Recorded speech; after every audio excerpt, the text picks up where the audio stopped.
मैं दीपक श्रीवास्तव।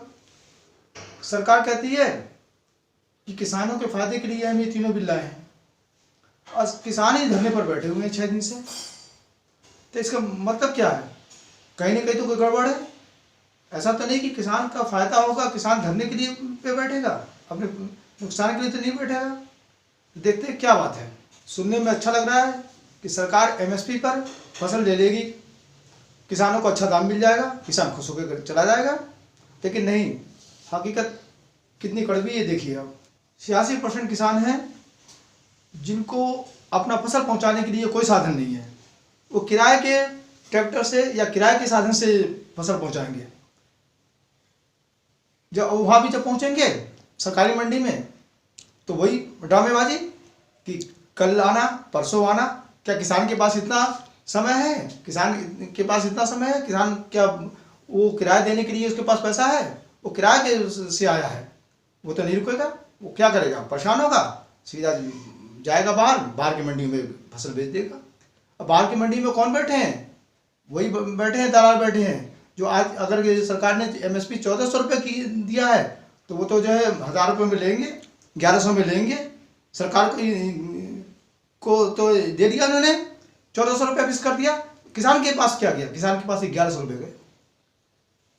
किसान 300 रुपये का नुकसान करेगा, जरूर करेगा। क्यों? अगर वो 300 बचाने के चक्कर में लगेगा तो उसकी फसल खराब हो जाएगी, वो ट्रैक्टर पर खड़े खड़े खराब हो जाएगी, किराया उसको अलग देना पड़ेगा, वो तो 300 का लालच खत्म कर देगा। यही 300-400 रुपये का जो डिफरेंस हो रहा है, किसान को जो घाटा हो रहा है, अगर इस बिल में एक नियम बन जाए कि जो भी एमएसपी से कम लेगा उसको सजा का प्रावधान है तो किसान खुश हो जाएगा। हमारा किसान को पूरे पैसे मिल जाएंगे।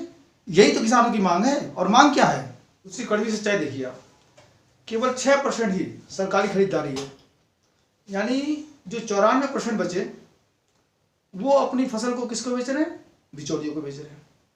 ये बिचौलिए जो 500 के लिए, मान लीजिए फसल 500 रुपये में बिक रही है, फसल का रेट 500 रुपये, ये 500 में न लेके बिचौलिए 300 में खरीद लिए तो 200 रुपये का नुकसान हुआ, किसान को 200 रुपये का नुकसान हुआ।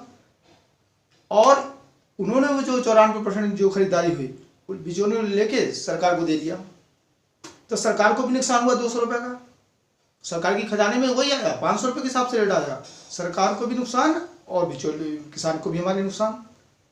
हाँ, यही अगर एमएसपी रेट पे फिक्स हो जाए कि अब एमएसपी से कम नहीं लेंगे, एमएसपी से कम आपको बेच ही नहीं सकते हैं, तो बिचौलियों का काम खत्म। अपने हमारे सरकार को भी पैसा मिलेगा, हमारे किसान भाई को भी पूरा पैसा मिलेगा। सारी समस्या के तो यही है। सरकार का कहना है कि भाई हमने किसानों की इनकम बढ़ानी है, हम उसके लिए स्टॉक लिमिटेशन की सीमा खत्म कर दे रहे हैं। बहुत अच्छा किया आपने, बहुत अच्छा लगा सुनने में। आप देखिए, स्टॉक लिमिटेशन की सीमा आपने खत्म कर दी, किसान के लिए खत्म कर दी। किसान अपना स्टॉक कहाँ से रखेगा? क्या किसान हमारा इतना बड़ा हो गया कि वो फसलों का स्टॉक भी करने लगेगा? अरे उसके पास तो रहने की जगह नहीं है ठीक से, अपने जानवरों के फसल रखने के लिए तो जगह नहीं है, और वो स्टॉक भी करेगा सारी फसलों का? नहीं, स्टॉक कहाँ से करेगा बेचारा? कहाँ से पैसा लाएगा इतना? लिमिटेशन का फायदा कौन ले गया? जो धन्ना सेठ है, हमारे बिचौलिए हैं, वो ले जाएंगे।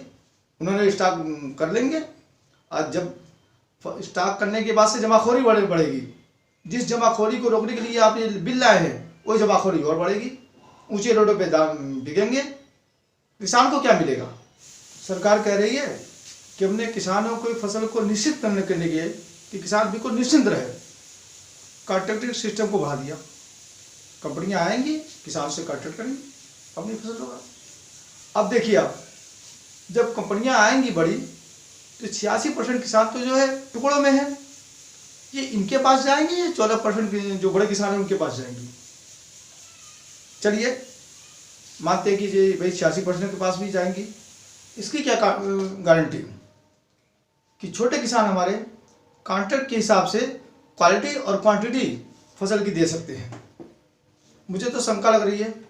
अब जैसे उदाहरण लीजिए, मान लीजिए कोई कंपनी आती है और 1000 बीघे का कॉन्ट्रैक्ट करती है, गेहूँ लेती है 1000 बीघे का कॉन्ट्रैक्ट 1000 किलो गेहूँ लेगी, ठीक है। अब वो बड़े दाने लेगी, इसकी ये भी कंडीशन है, बड़े दाने लेगी। अब इसकी क्या गारंटी है कि जब फसल होने के बाद से उसमें 1000 किलो का जो उसने कॉन्ट्रैक्ट किया है कि 1000 किलो निकले, 900 किलो भी हो सकता है, 800 किलो भी हो सकता है, फसल की कोई गारंटी नहीं है। और वो दाने जो बड़े दाने के लिए वो हो सकता है उससे छोटा दाना हो, तो उस कंडीशन में क्या कॉन्ट्रैक्ट कैंसिल होगा या क्या रेट मिलेगा, उसकी क्या गारंटी है। इस समय, ऐसे समय किसान हमारा फंस जाएगा, उसकी कोई गारंटी नहीं दी गई है। वीडियो के अंत में मैं भारत सरकार से निवेदन करता हूँ कि जो भी किसानों की समस्याएं हैं उन पर एक बार ध्यान दें, उनको गंभीरता से लें, उन पर विचार करें और जो उचित मांगे हैं उनको पूरा करने की कोशिश करें। धन्यवाद दोस्तों। आशा आपको मेरी वीडियो पसंद आई होगी। पसंद आई हो तो शेयर करें, लाइक करें, कमेंट करें और हमारे चैनल को सब्सक्राइब करें।